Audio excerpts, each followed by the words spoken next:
Good evening dear students. Bharat selection wing coaching के YouTube channel पर मैं राकेश वर्मा एक बार फिर से आप सबका हार्दिक स्वागत करता हूं। पिछली क्लास में मैंने शुद्ध अशुद्ध वाक्य संशोधन संबंधित एक क्लास में मैंने लगभग 25 क्वेश्चन करवाए थे। जो प्रीवियस ईयर में आए हुए एग्ज़ाम में जो क्वेश्चन आए हुए हैं उन्हीं को मैंने सॉल्व कराया था। आज हम सभी क्या करेंगे, उसी का पार्ट 2 जो होगा उसको स्टार्ट करेंगे। जो कुछ महत्वपूर्ण क्वेश्चन बचे हुए हैं उसी से संबंधित उनको भी आज यहाँ पर देखेंगे। तो आइए स्टार्ट करें। क्वेश्चन नंबर 1 दिया हुआ है। क्वेश्चन नंबर 1 दिया हुआ है यानी अशुद्ध वाक्य से संबंधित था। तो सबसे पहला आपको फिर यहीं पर लिखना है, उसी क्लास को आगे बढ़ा लेंगे। अशुद्ध वाक्य, अशुद्ध वाक्य।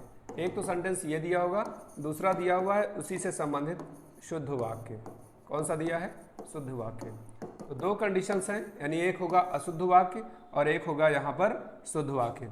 इसका मतलब हो जाएगा जैसे कहा जाए वह महिला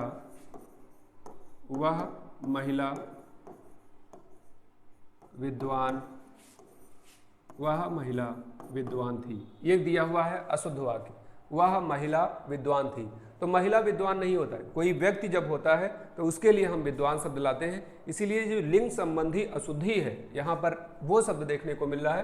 तो वह महिला विद्वान थी, तो इसकी जगह पर हम कह सकते हैं कि वह विदुषी थी। डायरेक्ट कह दे तो विदुषी का मतलब क्या पता चल जाएगा कि वो महिला है। विदुषी शब्द जैसे आएगा वो खुद बता देगा वह विदुषी थी। मतलब विदुषी का मतलब क्या, वो जो महिला थी वो विद्वान थी। इसका मतलब इसी में महिला अटैच है। अगर आयोग आपको देता है वह महिला विदुषी है या वह महिला विदुषी थी, तो दोनों कंडीशन सही है। बस विदुषी की जगह पर महिला के साथ विद्वान शब्द ना जुड़ा हो। कहने का मतलब समझ रहे होंगे आप। तो लिंग परिवर्तन जब करेंगे तो व्यक्ति के साथ आएगा यहाँ पर विद्वान, वह व्यक्ति विद्वान था और वह महिला विदुषी थी। तो अगर इसकी जगह पर आयोग पूछेगा तो वह महिला, अगर ऐसे भी दिया होगा तभी आप इसको शुद्ध वर्तनी के थ्रू लाएंगे। यानी अब सेंटेंस क्या हो जाएगा, ये यहाँ पर सही सेंटेंस इससे संबंधित हो जाएगा। स्क्रीनशॉट लेंगे इसका, फिर अगला क्वेश्चन मैं लिखवाता हूँ। क्वेश्चन 1 है, फिर इसी से संबंधित एक क्वेश्चन दिया हुआ है। क्वेश्चन में अशुद्ध वाक्य में लिखना है, फिर आपको अशुद्ध वाक्य, और एक दिया हुआ है शुद्ध वाक्य। अशुद्ध वाक्य और एक दिया हुआ है शुद्ध वाक्य। अब अशुद्ध वाक्य में कह रहा है, एक सेंटेंस आपका दिया हुआ है, आइंस्टीन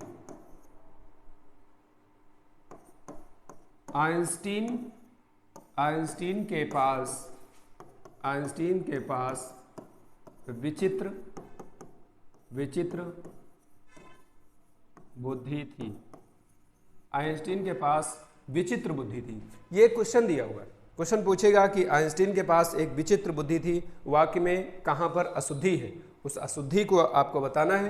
तो अब इसको शुद्ध करेंगे। तो आइंस्टीन के पास विचित्र बुद्धि नहीं होता है ना। बुद्धि के लिए आप विचित्र शब्द का प्रयोग नहीं करेंगे। तो यहाँ पर सेंटेंस को आप शुद्ध करेंगे। इसमें लिखेंगे आइंस्टीन के पास विलक्षण बुद्धि थी।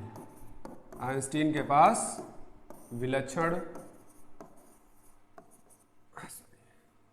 विलक्षण बुद्धि थी। ये जो सेंटेंस दिया होगा ये सही है। यानी कहने का मतलब ये है कि जो ये विचित्र दिया हुआ है इसके स्थान पे क्या करेंगे, विलक्षण कर देंगे। विचित्र शब्द जो दिया होगा वो यहाँ पर सही नहीं होगा। अगला लिखा है, अगला एक फिर वाक्य दिया हुआ है। वाक्य दिया हुआ है, यहाँ पर भी अशुद्धि संबंधित कुछ बताना है। तो एक सेंटेंस आपका दिया हुआ है, वो है इस समय अशुद्ध वाक्य में, अशुद्ध वाक्य। और दूसरा दिया हुआ है इसी से संबंधित, उसमें लिखा हुआ है शुद्ध वाक्य, शुद्ध वाक्य। यानी ऊपर एक अशुद्ध वाक्य दिया होगा, नीचे एक आपका शुद्ध वाक्य दिया है। जैसे कहा जाए कि भारतवर्ष के अतीत में, भारतवर्ष के अतीत में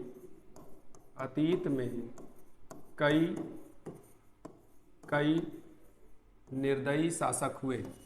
भारतवर्ष के अतीत में कई निर्दयी शासक हुए।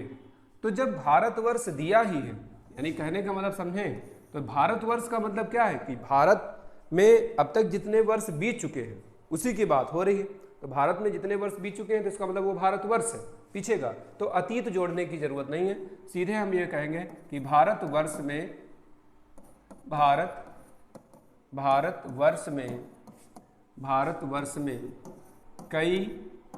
कई निर्दयी शासक हुए। भारतवर्ष के अतीत में कई निर्दयी शासक हुए। आप सीधे सेंटेंस कह देंगे। अतीत जो शब्द दिया हुआ है यहाँ पर अतिरिक्त है, अतीत शब्द यहाँ पर लाने की आवश्यकता आपको नहीं है, कहीं ना कहीं ये ज़्यादा शब्द लिखा हुआ था उसको आपको हटाना है। एक फिर सेंटेंस दिया हुआ है अशुद्ध वाक्य के संबंध में, फिर कहा है अशुद्ध वाक्य, अशुद्ध वाक्य, और इसी से संबंधित एक है शुद्ध वाक्य, अशुद्ध वाक्य, और एक है आपका शुद्ध वाक्य। अब देखेंगे इससे संबंधित अशुद्ध वाक्य में क्या दिया हुआ है, लिखेंगे जैसे लिखा हुआ है रामचरितमानस, रामचरितमानस तुलसीदास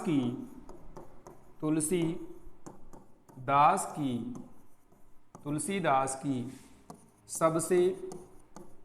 सबसे सुंदरतम कृति है, सबसे सुंदरतम कृति है। अब देखो मैंने इस चीज को बताया था, एक टॉपिक में पढ़ा रहा था विशेषण और विशेष से, ये टॉपिक सर्वनाम के बाद पढ़ा है, क्रिया के पहले पढ़ा है, क्लास नंबर लगभग 7-8 के आसपास देखिएगा मेरी, उसमें मैंने इस चीज को बताया था, मेंशन किया था और बताया था कि विशेषण पढ़ाते समय, विशेष से पढ़ाते समय सेंटेंस को लिखा था, जहां पर लिखा हुआ है आपका उत्तरावस्था, मूलावस्था, उत्तरावस्था और उत्तमावस्था। तो उसमें मैंने एक बात बताई थी कि उत्तमावस्था के साथ सबसे शब्द का प्रयोग नहीं किया जाता है, क्योंकि यहाँ पर सुंदरतम लिखा हुआ है। सुंदरतम का मतलब ही होता है कि सब में से सबसे अच्छा, सबसे बेस्ट वाला जो होता है, गुड, बेटर, बेस्ट, तो बेस्ट का मतलब क्या हो जाएगा, सुंदरतम। तो कहने का मतलब यह है कि रामचरितमानस जैसा लिखा है सही रहेगा, तुलसीदास की सबसे सुंदरतम कृति है। अगर ऐसा दिया है तो आपको सबसे शब्द को हटाना है, लिखेंगे रामचरितमानस, और यहां पर चरित होना है ता, यहां पर भी ता दिया हुआ है, चरित्र नहीं होगा, चरित्र माने जीवनी हो जाएगा, और चरित्र का मतलब आपका चरित्र बहुत अच्छा है, आचरण बहुत अच्छा है। तो रामचरितमानस, फिर आगे इसी में लिखेंगे, इसी में लिखना है तुलसीदास की सुंदरतम कृति है, तुलसीदास की सुंदरतम कृति है। कृति है का मतलब रचना होता है। अब ये जो वाक्य दिया हुआ है, कहने का मतलब आप जो उत्तमावस्था है उसके साथ आपको सबसे शब्द का प्रयोग नहीं करना है। उसके बाद में फिर एक अशुद्ध वाक्य दिया हुआ है। अशुद्ध वाक्य देखें कौन सा है, एक लिखा हुआ है अशुद्ध वाक्य, और इसी को शुद्ध करना है, इसी को शुद्ध करना है। दूसरा दिया हुआ है शुद्ध वाक्य, अशुद्ध वाक्य और शुद्ध वाक्य। अब अशुद्ध वाक्य क्या कह रहा है यह आंखों से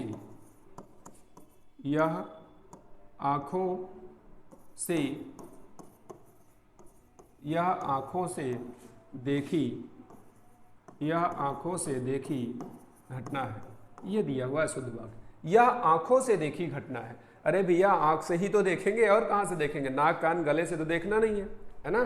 तो यह आंखों से, जैसे लोग बोलते हैं अरे मैंने इसको अपनी आंखों से देखा, आप अपनी आंख से ही तो देखेंगे, किसी दूसरी आंख से तो देखेंगे नहीं कि किसी दूसरे की आंख से आप देख लें। तो यह आंखों से देखी घटना, तो ये जो से दिया हुआ ये अतिरिक्त हो जाएगा, इसको लिखने की जरूरत ही नहीं है। शुद्ध में क्या करेंगे, शुद्ध में लिखेंगे यह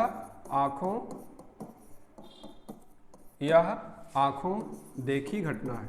आप डायरेक्ट ये बात कहेंगे, यह आंखों देखी घटना है, ये वाला जो दिया हुआ है सेंटेंस सही हो जाएगा। से लगाने की जरूरत नहीं, यह आंखों से ही देखी, या फिर कहा जाए यह अपनी आंखों से देखी घटना, बिल्कुल गलत है, अपनी ही आंख से देखना है, इसलिए डायरेक्ट आप से को गायब करेंगे, सीधे कहेंगे यह आंखों देखी घटना है। इसका स्क्रीनशॉट लेंगे।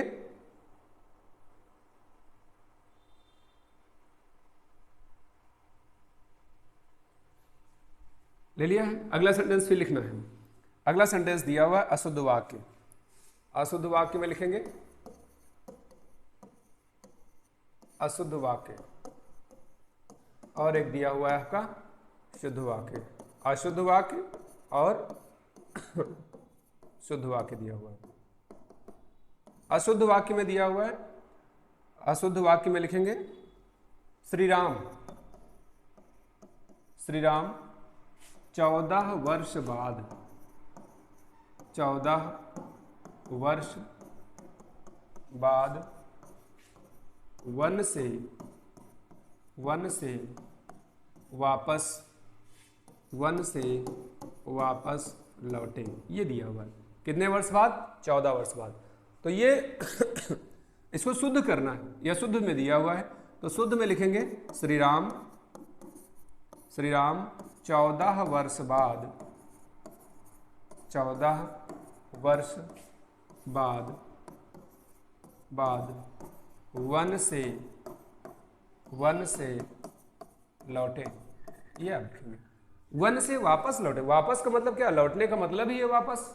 जब भाई कैसे, जैसे कोई बताता है कि आप वहां से कितनी देर में लौटेंगे, कैसे लौटेंगे, है ना, वापस लौटने का मतलब, वापस का मतलब ही होता है लौटना। तो वापस शब्द यहाँ पर जो दिया गया है वो यहाँ पर नहीं होगा, वो क्या है, यहाँ पर अतिरिक्त दिया है, इसलिए ऊपर वाला सेंटेंस जो दिया है वो शुद्ध हो जाएगा, और जो नीचे दिया हुआ है वो आपका शुद्ध हो जाएगा। अगला फिर एक स्क्रीनशॉट लेने के बाद अगला देखेंगे। अशुद्ध वाक्य फिर एक दिया हुआ है। अशुद्ध वाक्य कह रहा है अशुद्ध वाक्य एक दिया हुआ है, और एक दिया हुआ है शुद्ध वाक्य। अशुद्ध वाक्य और एक दिया हुआ है आपका शुद्ध वाक्य। अब अशुद्ध वाक्य में लिखना है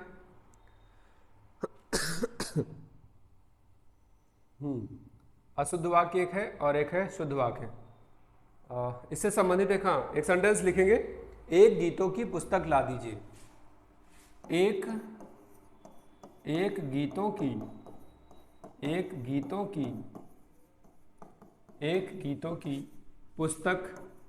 पुस्तक ला दीजिए। एक गीतों की पुस्तक ला दीजिए। अब देखो यहाँ पर कहा है अशुद्ध है। अभी जैसे आप हैं यहाँ पर और आप मार्केट में जाते हैं, कोई घर में छोटा बच्चा है और 15 अगस्त 26 जनवरी या स्कूल में कोई एनुअल फंक्शन है, तो उसमें होता है कि आपको गीत सुनाना है, तो आप कहते हैं कि पिताजी गीतों की पुस्तक ला दीजिए, एक गीतों की पुस्तक ला दीजिए, है ना। तो एक गीतों का मतलब क्या है, उस पुस्तक में केवल और केवल एक आपका गीत हो, है ना। तो इसको अपोजिट करना है, इसको पलटना है, एक गीतों की पुस्तक ला दीजिए। तो आप कहेंगे गीतों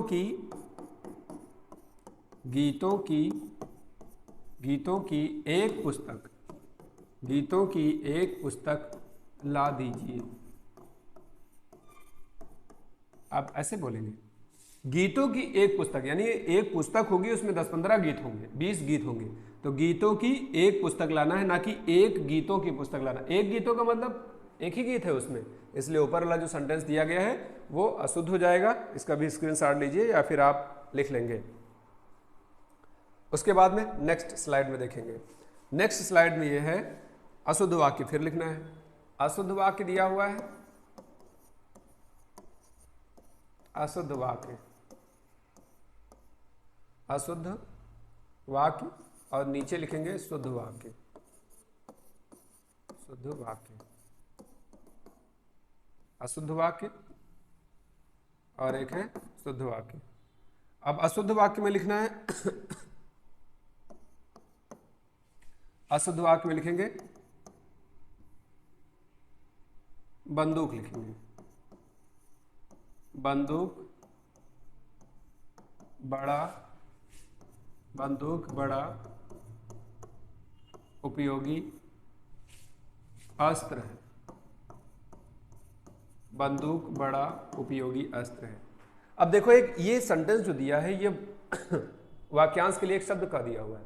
अस्त्र का मतलब क्या होता है? फेंक कर चलाया जाने वाला हथियार। अस्त्र जो साथ में है शस्त्र, तो साथ में बंदूक रहेगी, जो उसकी गोली होगी वो बाहर, कारतूस जो होगी वो बाहर निकल के जाएगी। तो जो फेंक कर चलाई जाएगी उसके साथ शस्त्र लाएंगे, जो साथ में है उसके साथ अस्त्र लाएंगे। तो दिया हुआ है बंदूक बड़ा उपयोगी अस्त्र है, तो यहाँ पर अस्त्र नहीं होगा, आप ये कहेंगे बंदूक, या आधा ना यहाँ पर कर दे, बात एक ही है।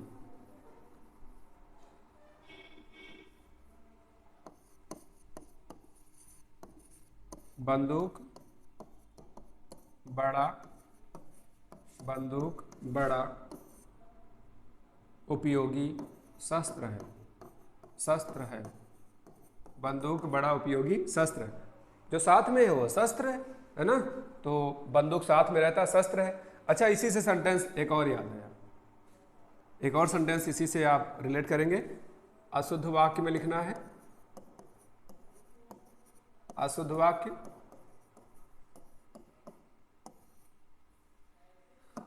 अशुद्ध वाक्य, और एक दिया हुआ है शुद्ध वाक्य। अशुद्ध वाक्य और एक दिया है शुद्ध वाक्य। अशुद्ध वाक्य में क्या दिया हुआ है? हाँ, बंदूक के बारे में बताया है, जिसे कहा जाए बाण।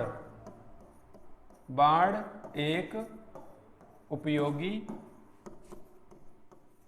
उपयोगी शस्त्र है। फिर वही चीज आ गई, बाण क्या होगा, आगे निकल जाएगा। तो बाण एक उपयोगी शस्त्र का मतलब जो साथ में नहीं रहता, बाण छोड़ के दूर चला जाएगा, तो इसको अपोजिट करना है।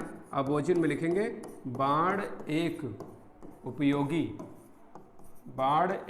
उपयोगी अस्त्र है।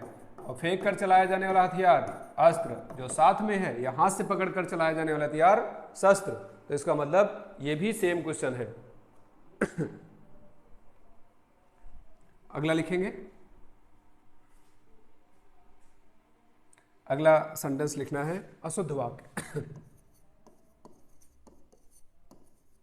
अशुद्ध वाक्य, और एक दिया हुआ है शुद्ध वाक्य। अशुद्ध वाक्य और शुद्ध वाक्य, ये दिया हुआ है। अब अशुद्ध वाक्य में आपको लिखना है, अशुद्ध वाक्य में लिखेंगे छात्रों ने मुख्य अतिथि को, छात्रों ने मुख्य अतिथि को एक फूलों की माला पहनाई। एक फूलों की माला पहनाई। छात्रों ने मुख्य अतिथि, मान लो आप विद्यालय में पढ़ रहे हैं या पढ़ा रहे हैं, आपके विद्यालय में जो छात्र हैं, कोई मुख्य अतिथि आया है, राज्यपाल है ना, या फिर मान लो किसी को चीफ गेस्ट के रूप में किसी मंत्री को, किसी विधायक को बुलाया गया, सरकार का कोई व्यक्ति है, IAS है, SDM है, कोई भी हो सकता है। तो छात्रों ने जो मुख्य अतिथि थे उसको क्या कहा कि एक फूलों की माला पहनाई। एक फूलों की माला पहनाई। फूलों की माला पहने के मतलब एक फूल का मतलब होगा माला बहुत बड़ा है, या माला जो पहनाया जाता है उतना ही बड़ा, लेकिन उसमें फूल कितने लगे? एक फूलों की माला पहने। ये गलत हो जाएगा। सही इसको क्या होगा? सही में लिखेंगे छात्रों ने मुख्य अतिथि को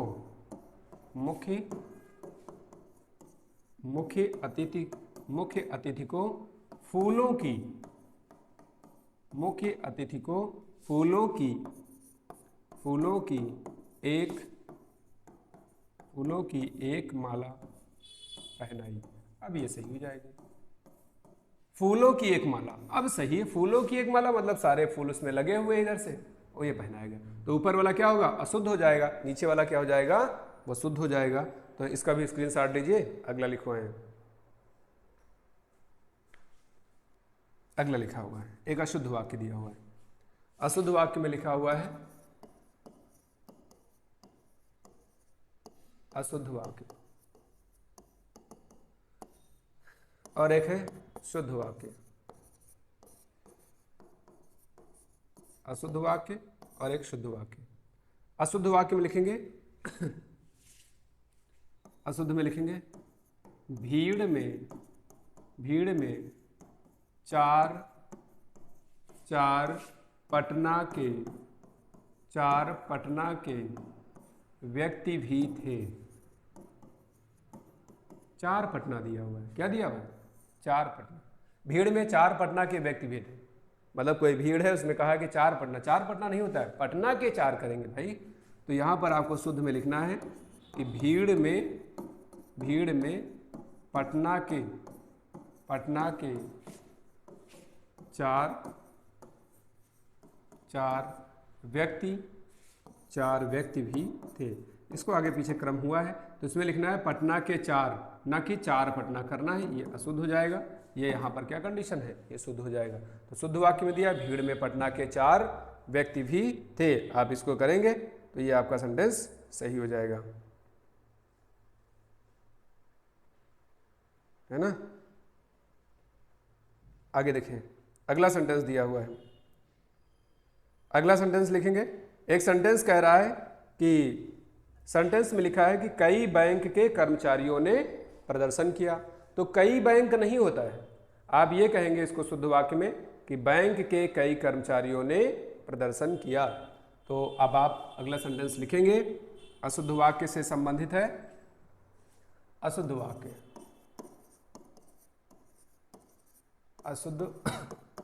अशुद्ध वाक्य, और एक दिया हुआ है आपका शुद्ध वाक्य। अशुद्ध वाक्य और शुद्ध वाक्य। तो अशुद्ध वाक्य में लिखना है कई बैंक के कर्मचारियों ने प्रदर्शन किया। तो इसमें लिखेंगे कई बैंक के कर्मचारियों ने, कई बैंक के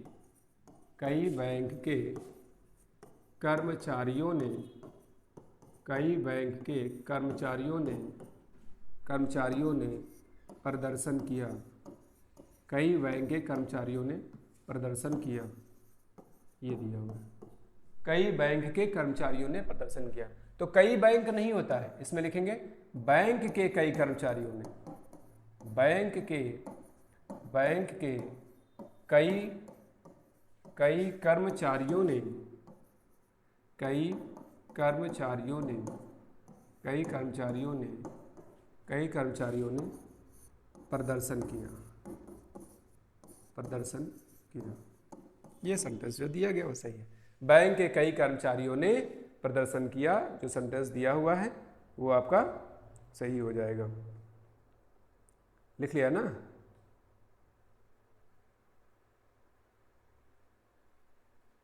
अगला वाक्य लिखेंगे।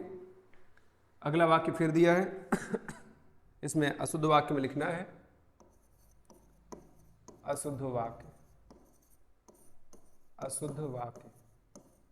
और एक दिया हुआ है आपका शुद्ध वाक्य। अशुद्ध वाक्य और एक है आपका शुद्ध वाक्य। तो अशुद्ध वाक्य में लिखना है आपको एक सेंटेंस दिया हुआ अशुद्ध वाक्य में, इसमें लिखेंगे शरतकाल के दिनों में, शरतकालीन दिनों में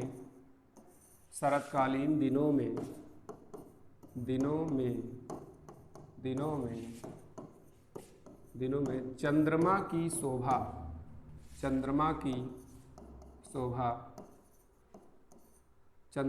शोभा दर्शनीय होती है। दर्शनीय का मतलब होता है दर्शन करने योग्य, तो यही लिखने, या शोभा देखने योग्य होती है, ये लिख लो। शोभा देखने योग्य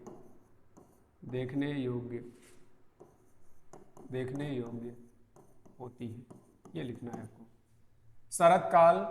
शरतकालीन दिनों में चंद्रमा की शोभा देखने योग्य होती है।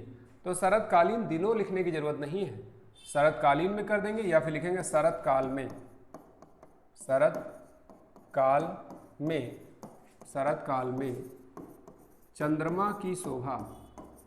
चंद्रमा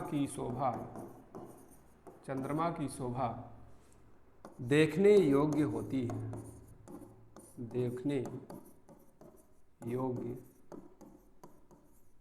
योग्य होती है, ये लिखा हुआ है। शरतकालीन दिनों, शरतकालीन का मतलब ही हो जाता है उसके साथ दिनों शब्द आपका जुड़ा हुआ है, इसलिए वो नहीं होगा, शरतकाल में हो जाएगा। अगला लिखेंगे मेरे घर के पास, एक अशुद्ध वाक्य लिखना है। इसमें अशुद्ध वाक्य में लिखेंगे अशुद्ध वाक्य, और एक दिया हुआ है आपका शुद्ध वाक्य, अशुद्ध वाक्य, और एक दिया है आपका शुद्ध वाक्य। तो अशुद्ध वाक्य में लिखना है मेरे घर के पास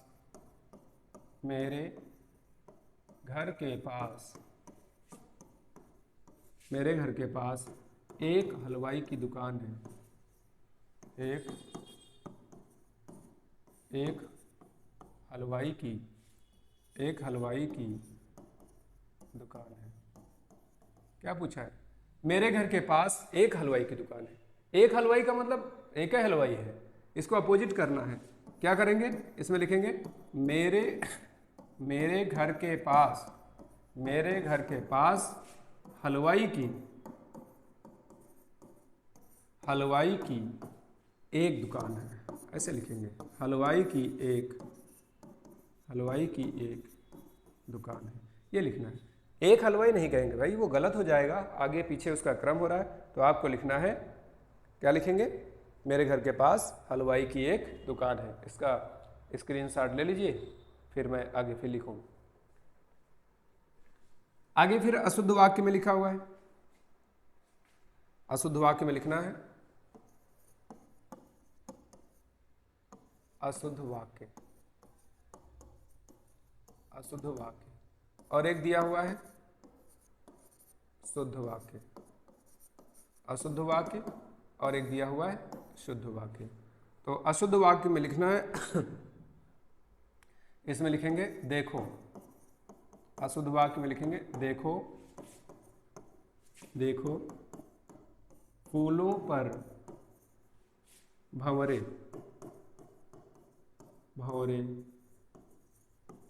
भिन भिना, देखो फूलों पर भंवरे भिन भिना रहे। देखो फूलों पर भंवरे भिन भिना रहे। अब ये कंडीशन दी गई है, भिन भिनाना नहीं होता है, ये गलत होता है भंवरों के लिए खासकर। देखो फूलों पर भंवरे भिन भिना रहे। भिन भिनाना जो शब्द दिया है वो सही नहीं लग रहा है, भिन भिना रहे, तो इसके स्थान पे भिन भिनाना हटाना है। तो यहाँ पर शुद्ध में लिखेंगे, इसमें लिखेंगे देखो फूलों पर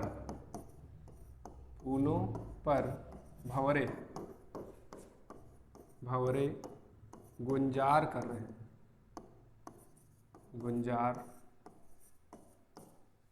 गुंजार कर रहे हैं, ये वाला जो दिया हुआ है वो सही है। देखो फूलों पर भंवरे गुंजार कर रहे हैं। तो भिनभिनाना जो शब्द होता है वो निगेटिव अर्थ देता है, इसके स्थान पर क्या होना चाहिए था? गुंजार कर रहे हैं। इसका भी स्क्रीनशॉट लेंगे। स्क्रीनशॉट ले लिया, फिर आगे लिखेंगे। अगला सेंटेंस लिखना है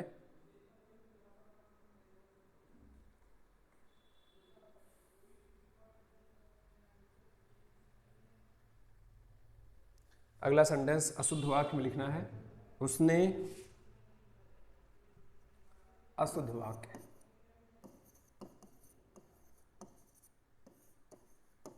शुद्ध वाक्य और एक है शुद्ध वाक्य।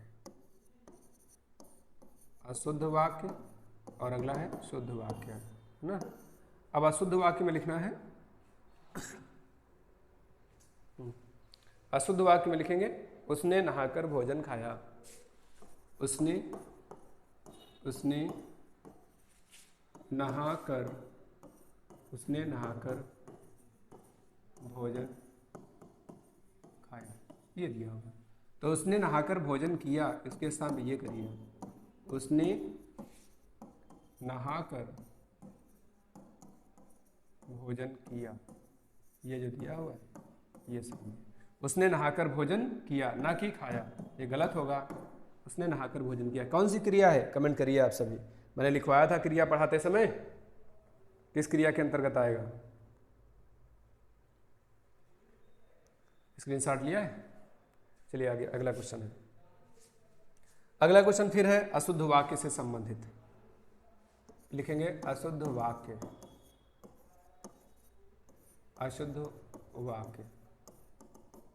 और एक दिया हुआ है शुद्ध वाक्य।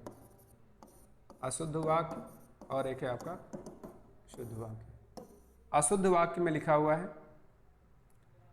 कर्तव्य पथ की सड़क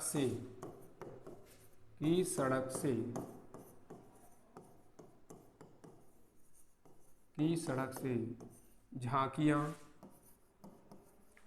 वापस लौट गई। कर्तव्य पथ की सड़क से झांकियां वापस लौट गई। अच्छा, अब जो एग्जाम होते हैं उसमें कर्तव्य पथ आता है। इससे पहले जब एग्जाम होता था तो उसमें ये करंट का क्वेश्चन हो जाता है। कर्तव्य पथ का नाम बदलकर प्रधानमंत्री ने क्या कर दिया है, तो इसका नाम बदल कर दिया है, राजपथ का नाम बदल के क्या कर दिया है, कर्तव्य पथ। तो अब कर्तव्य पथ बोलते हैं, दिल्ली में जो लाल किला है ना, जहाँ झंडारोहण होता है, उस रोड को बोलते हैं। तो कर्तव्य पथ की सड़क, जब कर्तव्य पथ का मतलब तो रास्ता ही है, सड़क ही है, तो सड़क लाने की जरूरत नहीं है, बाकी थोड़ा सा संशोधन और करना है। तो शुद्ध वाक्य में क्या होगा, शुद्ध वाक्य में होगा कर्तव्य पथ, कर्तव्य पथ से झांकियां, कर्तव्य पथ से झांकियां लौट गई,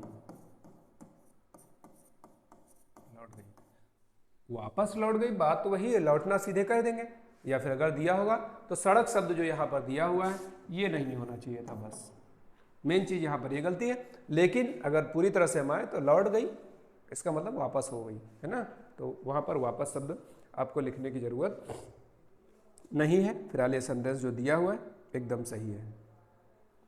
अगला एक सेंटेंस लिखा हुआ है अशुद्ध वाक्य में, देखेंगे अशुद्ध वाक्य में कह रहा है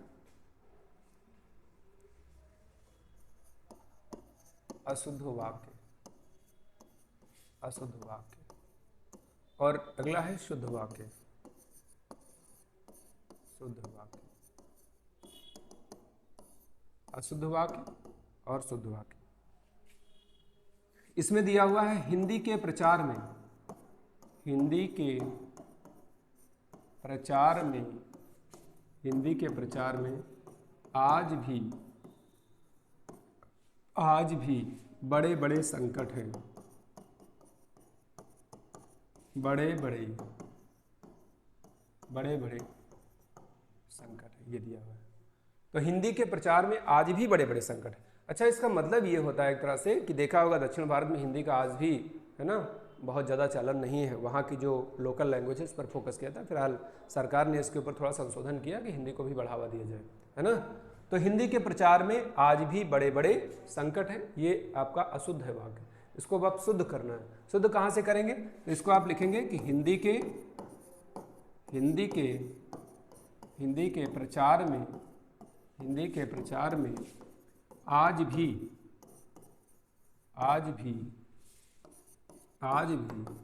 बड़ी बड़ी बाधाएं हैं, आज भी बड़ी बाधाएं हैं, ये दिया हुआ। तो वहाँ पर संकट नहीं कहेंगे, गलत है। आपको क्या करना है, आज भी बड़ी बाधाएं सामने देखने को मिल रही हैं, जिसमें हिंदी का प्रचार होने में थोड़ा बहुत परेशानी हो रही है ना। आगे अगला सेंटेंस लिखा हुआ है अशुद्ध वाक्य, अशुद्ध वाक्य, अशुद्ध वाक्य, और एक दिया हुआ है शुद्ध वाक्य, अशुद्ध वाक्य, और एक दिया हुआ है शुद्ध वाक्य। तो अशुद्ध वाक्य में देखेंगे, जैसे कहा जाए अशुद्ध वाक्य में दिया है, जैसे लिखा है पूजा जल से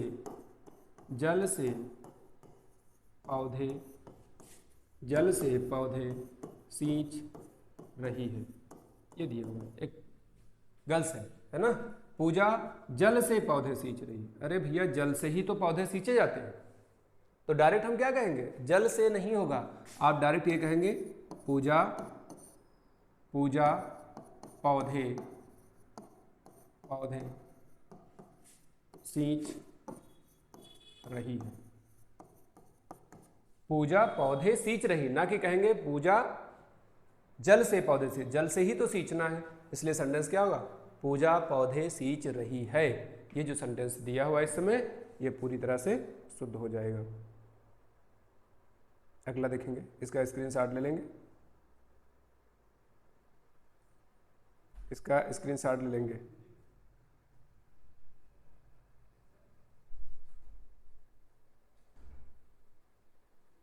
अगला लिखेंगे, अगला एक अशुद्ध वाक्य दिया है, अशुद्ध वाक्य में दिया है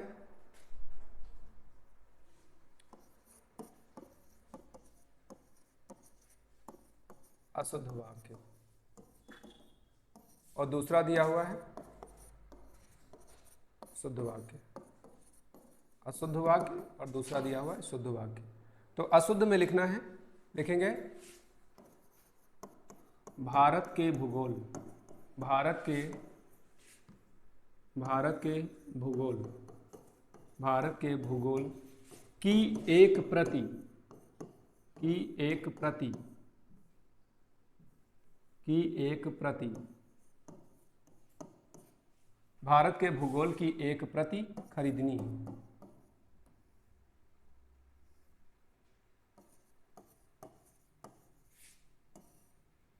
ये सेंटेंस दिया है, भारत के भूगोल की एक प्रति खरीदनी है, मतलब एक कॉपी खरीदनी है, एक पूरी बुक खरीदनी है उसकी, है ना। तो यहां पर लिखेंगे भारत के भूगोल नहीं, बल्कि क्या होना चाहिए, भारत का भूगोल। जब आप बुक लेने जाते होंगे तो उसमें लिखा होता होगा भारत का भूगोल, ये दिया होगा, ना कि के दिया होगा। तो भारत के भूगोल नहीं, भारत का भूगोल की एक प्रति, की एक प्रति, की एक प्रति खरीदनी है, ये लिखना है। भारत का भूगोल की एक प्रति खरीदनी है, ये जो दिया हुआ है इस समय ये क्या हो जाएगा, एकदम शुद्ध वाक्य आपका दिया हुआ है।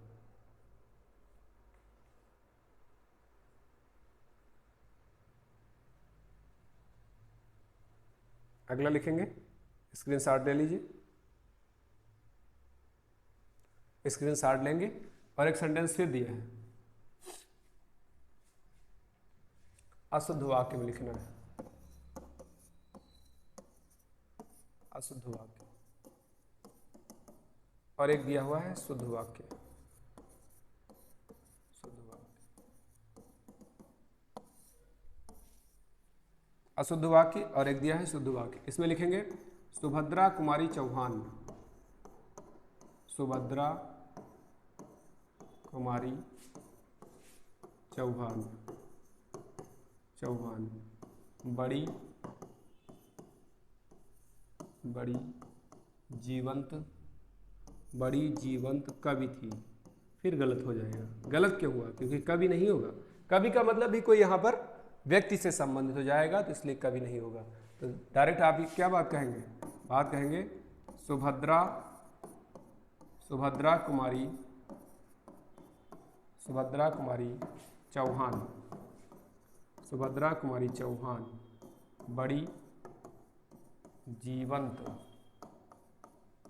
बड़ी जीवंत कवयित्री थी, बड़ी जीवंत कवयित्री थी। सुभद्रा कुमारी चौहान बड़ी जीवंत कवि थी, तो कवि नहीं होगा, बल्कि क्या हो जाएगा, वो महिला है। तो महिला के हिसाब से आपको क्या लिखना है, वो एक बड़ी जीवंत कवयित्री थी। आपको बोलेंगे कवित्री, लेकिन आपको लिखना क्या है, कवयित्री लिखना है, क्योंकि जब आप कवयित्री लिखेंगे तो महिला के साथ हमेशा कवयित्री आता है, बल्कि कोई व्यक्ति अगर होगा तो उसके साथ आपको क्या लिखना है, कवि लिखना है। जैसे मुंशी प्रेमचंद एक सम्मानित कवि थे, तो आप उसके साथ कवि लिखेंगे। उसके बाद में अगला लिखेंगे, अगला एक अशुद्ध वाक्य है, अशुद्ध वाक्य है, अशुद्ध वाक्य में लिखना है आपको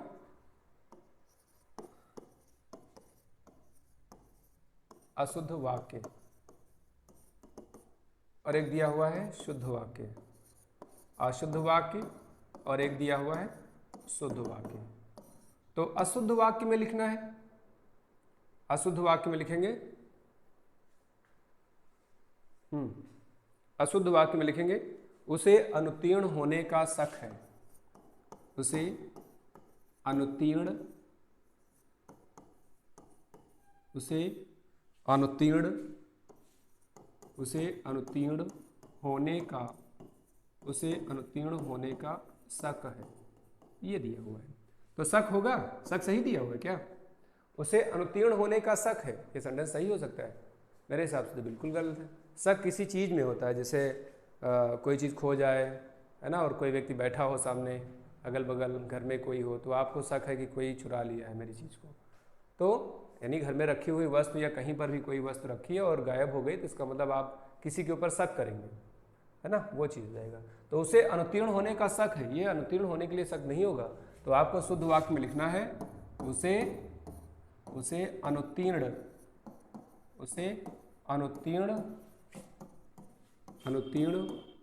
होने की, उसे अनुत्तीर्ण होने की आशंका है, उसे अनुत्तीर्ण होने की आशंका है। यानी कहने का मतलब शक नहीं होगा, क्या होगा, आशंका होगा। ये जो शब्द दिया हुआ है एकदम बेहतरीन होगा। तो उम्मीद है आज भी मैंने लगभग 23 क्वेश्चन कराए, उस दिन मैंने कराया था लगभग, तो कुल मिला के लगभग 50 क्वेश्चन के आसपास मैंने करा दिया है जो प्रीवियस ईयर में आए हुए हैं अब तक। बहुत इंपॉर्टेंट क्वेश्चन है, आप सभी इसको देखेंगे। जो बचे हुए होंगे मैं मिसलिनियस जब कराऊंगा टॉपिक टेस्ट तो उसमें बहुत सारे क्वेश्चन भी करवा दूंगा। तो जो शुद्ध और अशुद्ध वाक्य संशोधन अशुद्धि संबंधी जो आपका टॉपिक आता है उससे संबंधित मैंने 2 क्लास में लगभग इसको समझाने का प्रयास किया है ना। तो आज हम अपनी यही क्लास समाप्त करेंगे, कल एक नए टॉपिक के साथ फिर मिलते हैं। धन्यवाद।